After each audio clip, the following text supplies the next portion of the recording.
these brands. I mean, for people out there listening, maybe, obviously you learned to hustle at an early age. Being in the restaurant business, these aren't new business ideas to you. I mean, obviously concepts are new, but running and operating restaurants are not. But like, what as an entrepreneur has like been some of your biggest learning lessons?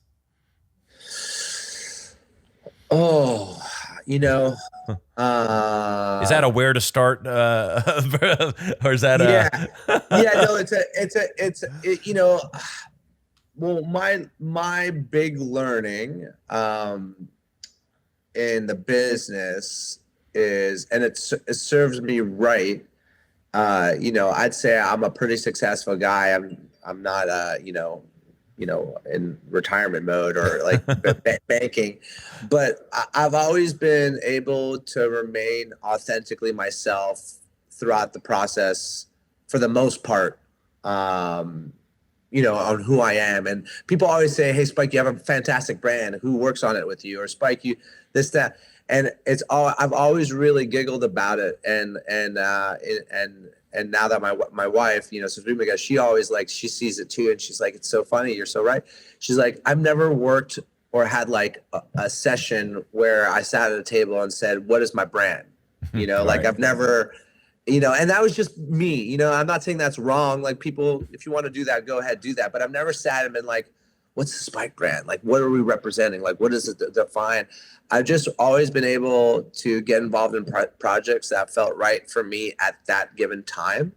And, was a stepping stone or a pathway to my next project. But I always remained authentically myself. I never really, felt like you know, that's kind of what I said. That was my biggest learnings. But the other important one is surrounding yourself with good people, and not being afraid to surround yourself with people that may be better in certain things in your business, right? Like know when to know when you're not the smartest person in that room on that subject, right? And don't let your ego. Chefs can tend to have an ego because we're food and we're in kitchens and we're badass and we're the rock stars, and like all of a sudden now we're fucking doctors and lawyers and politicians.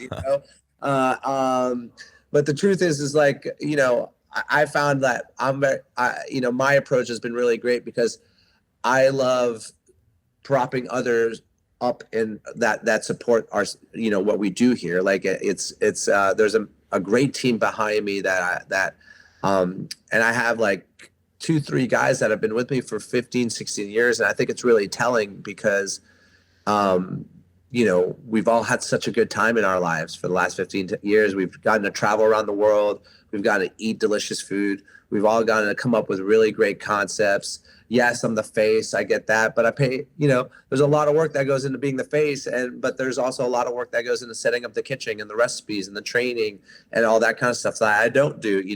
So there's a great balance, and I feel very fortunate. I was able to surround myself by some key members as well as my family at a certain point to help me do what we do.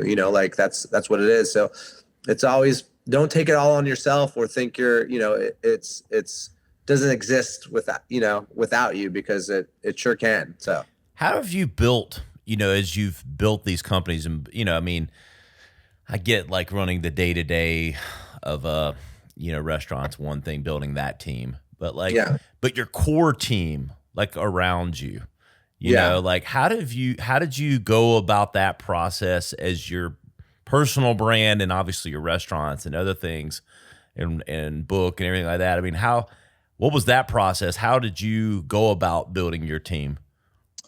Yeah. Oh, it's I when you ask me that question, I think about the two guys that have supported me apart from my family, obviously, the most in my career, and it's this guy named Mike Coletti and Brian Lacayo. Mm-hmm. And these guys were guys that I met. One of them I met at Le Cirque when we opened the new Le Cirque in the Bloomberg building in New York City. And then one of them I met right, at my Vietnamese restaurant when I ran with Drew.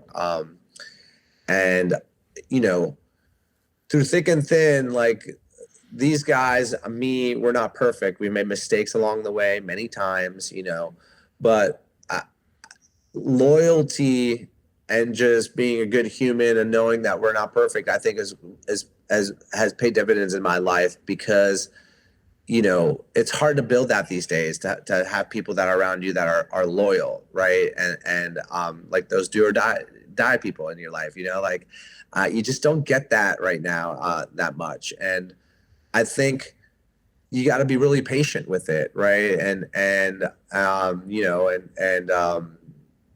be somewhat forgiving at times. And it's being in the restaurant business is much like being in a relationship, to be honest with you, like being married or having a girlfriend, or there's emotion in it, there's struggles in it. It's very um, oh, sorry, gonna call me, delete that one.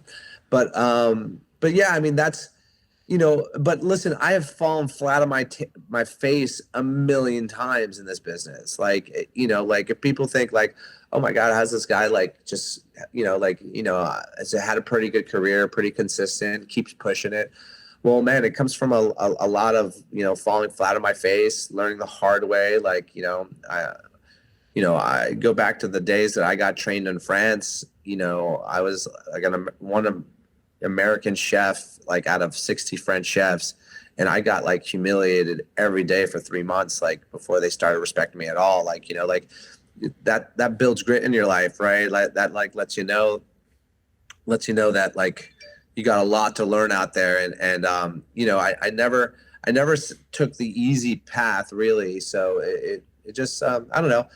It's building a team. It's a forever exercise. It doesn't stop. We're still trying to build a team now. Like we're in the middle of a pandemic, and it's not easy. But guess what? The two guys that have been most loyal in my life are side by side going down this vegan startups with me right now.